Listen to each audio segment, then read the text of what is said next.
Yeah! 5 o'clock hour. Here we go.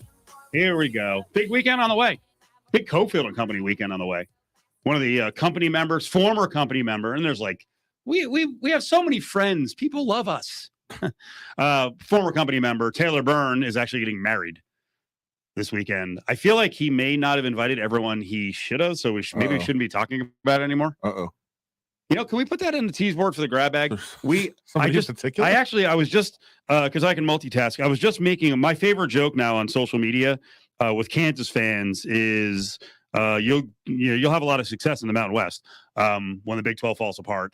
So I just made a list of the best Mountain West Conference football stadiums, and I have Kansas 9th. We need to make a list during a break of all the company members over the years so we can see who wasn't invited. Ooh.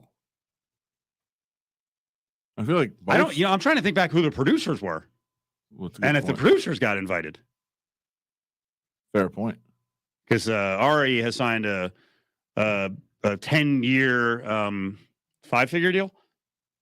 That's not good. Ari wasn't. That doesn't sound good. That didn't sound good at all. I feel like Ari wasn't producing the show. I feel like JVT was the producer of the show at the time. We're gonna have to hash this out. This is for the grab bag. That's why JVT is going. This is for the grab. We love List.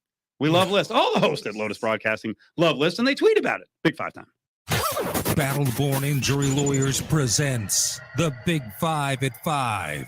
Number 5. So Adam's not a Madden player, but he knows a lot about Madden. And one of the things he brings up all the time is when poor ratings come in for certain players, like they'll make a call.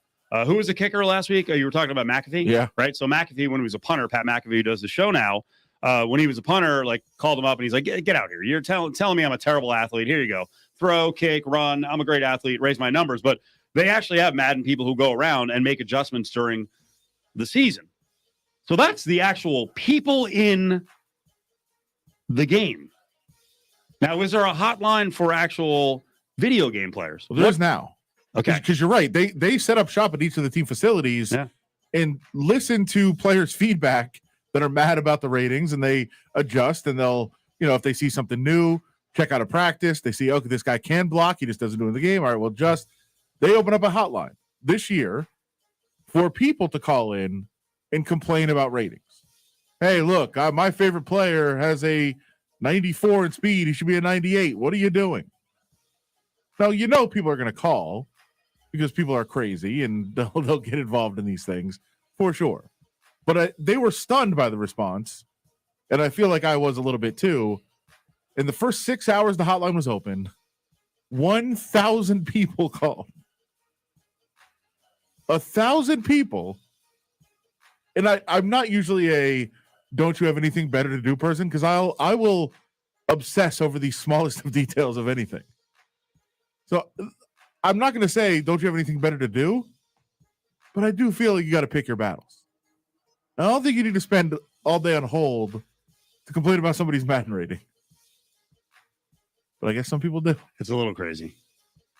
I know people like playing video games, and I'm not calling up Madden to complain. Stop. I mean, me and somebody in this building, Gooch, I don't think he's here right now. I tried to look for him, and there's something going on. But we used to have just epic battles, just insane battles that often turn violent. I don't want to go into this because Madden was not my era. It was Tecmo Bowl. So I told you we had, Tecmo Bowl was intense too. Especially if you got the right team. If you had the wrong team, you were screwed. But we had one guy, Mike, who broke the arms off a chair over time because he would just sit there and be like, ah, and punch the side of the chair. And we did make another guy cry one time. Well, he just stormed out of the room because we were riding him so much. And he just, of the 5 people, he was the one who really couldn't take the ball busting. I've told a couple of great Madden fight stories between me and Goose over there. I do think one of the great ones was he threw, a cordless phone, not a cell phone, but a cordless phone that we used to have. Yeah. He threw it through the window once, broke the window of our apartment. Because, he didn't throw it out the window. He threw a window. Through a window. Holy crap. Because the first year that Madden introduced hot routes, so you could run no huddle offense, right, and then go to the line and tell individual receivers to adjust their routes to a different route. So if you caught somebody in the wrong defense, what I would do every time, because he couldn't figure out how to audible on defense, I would run I would set up a run, like a goal line type run, run it. Then the next play, he would try to run a defense to stop it, and then I would just call audible, spread out wide, go vert, and just have everybody go deep. The box all stacked. And he was getting furious, and he's like, "No hot route. There's no hot routes allowed anymore." And I just kept doing it, and I think I beat him like 78-0. And then he got so mad that he threw the cordless phone through the window. He might call the ratings and say, "I need better corners because you need to give my cornerback a better rating so that I can defend the hot route." Number 4. Adam has a gift. If he knows you have a weakness, he is going to drive you into the ground. And I think that may happen over the next couple of days with management member Jared, who used to work on the morning show. He's driving me nuts, man. I was about to snap during a break when you told me this. Well, by the way, just so you know, because you're frustrated at the 10 minutes that you saw me dealing with it, this started in Cabo. He told like 2 weeks ago. Because it's so the background, and we've talked about it a little bit on the show. While I was hosting a morning show a couple weeks ago, we ordered a giant inflatable Ben Wallace that legitimately is close to 8 feet tall for the studio. Every time you come in, throw it out of the studio. It's supposed to be in the studio at all times. That's why I purchased it. Steve likes to throw it out in the hallway and not participate in Ben Wallace being here.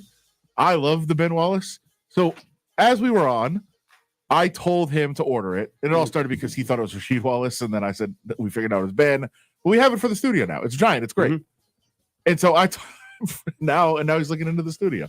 I told him, just go ahead and order it, and then I'll give you the money. So it came. He texted me, "Hey, look, this thing is here. It's blown up. It's awesome."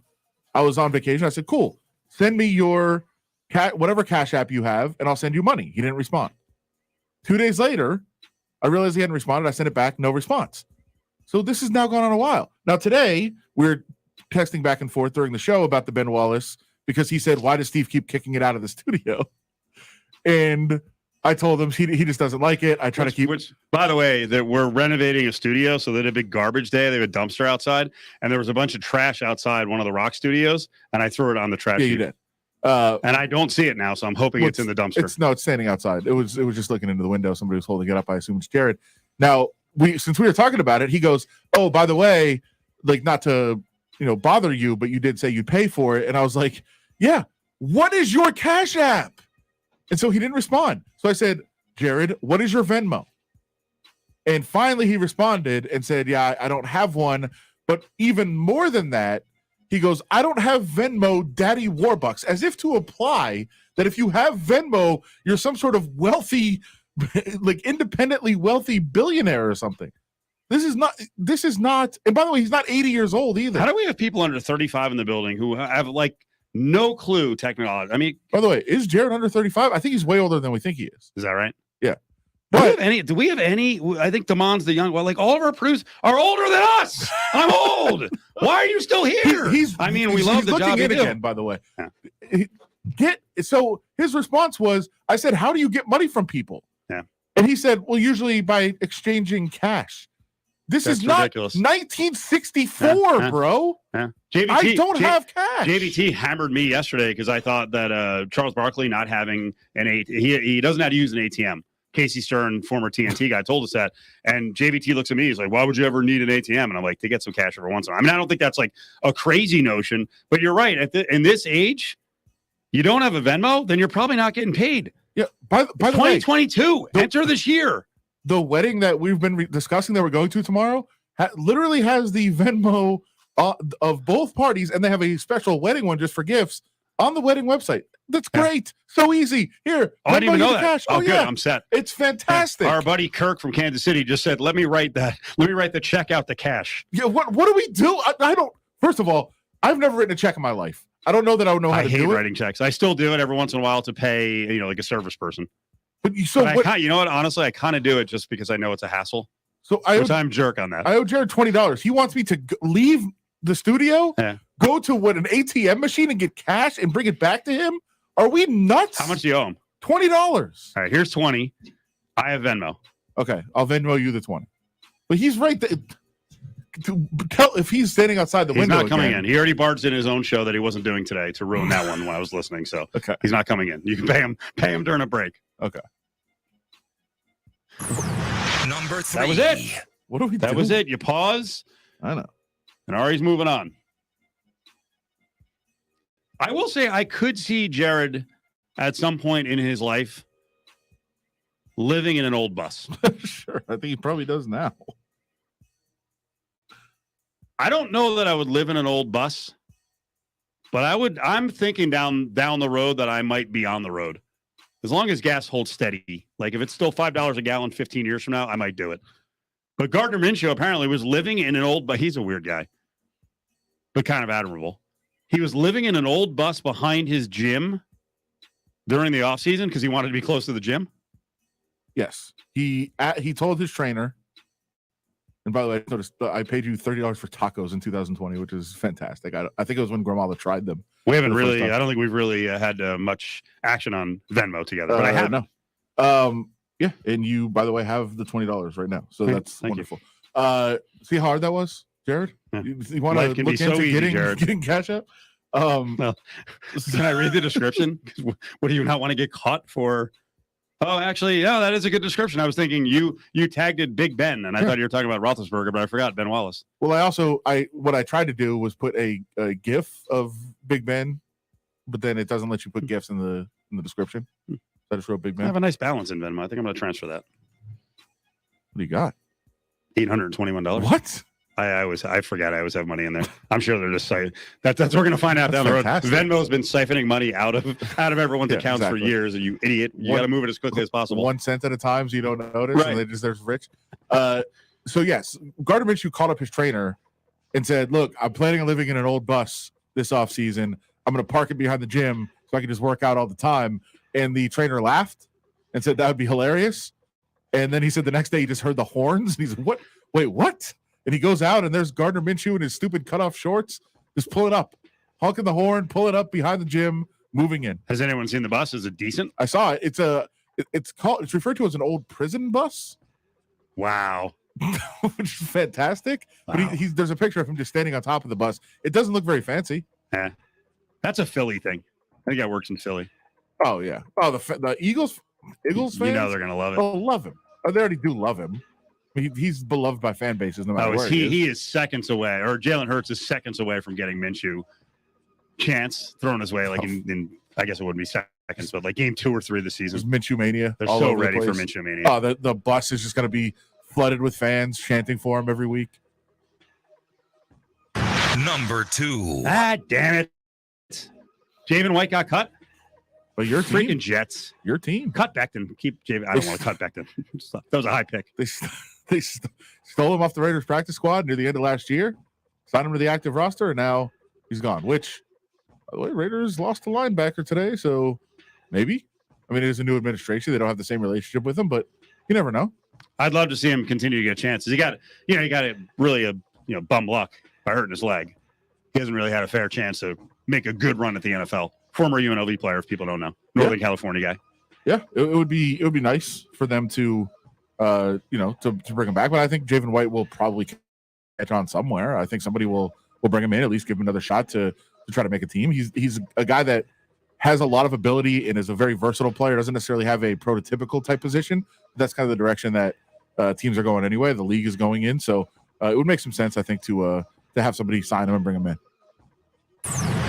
Number 1. Well, maybe we'll see him on the Raiders. Raiders are, like you said, signing guys, cutting guys. Positions are starting to sort themselves out a little bit.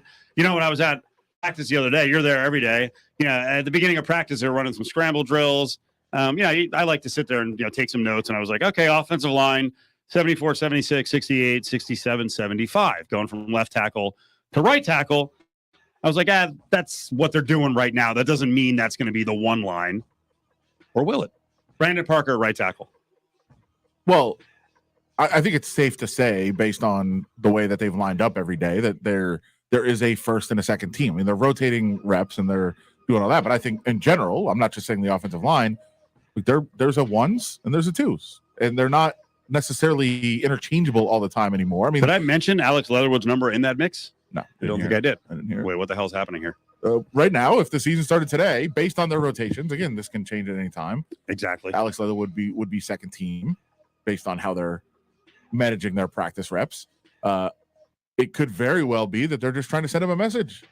Like they're making it clear that he's the second team right tackle right now in order to inspire him, motivate him, whatever it is, to move up. But I think it's fair to say it's no longer, all through the offseason, it was, well, we're just mixing and matching. Don't read anything into it. Well, the first team guys that you just mentioned are taking the first team reps in every drill, every 11 on 11, every single thing that they're doing. Those guys are going first. That would be, I think, the first team right now if they were to start. But that doesn't mean it's going to be on Thursday. First of all, don't think those guys are playing on Thursday.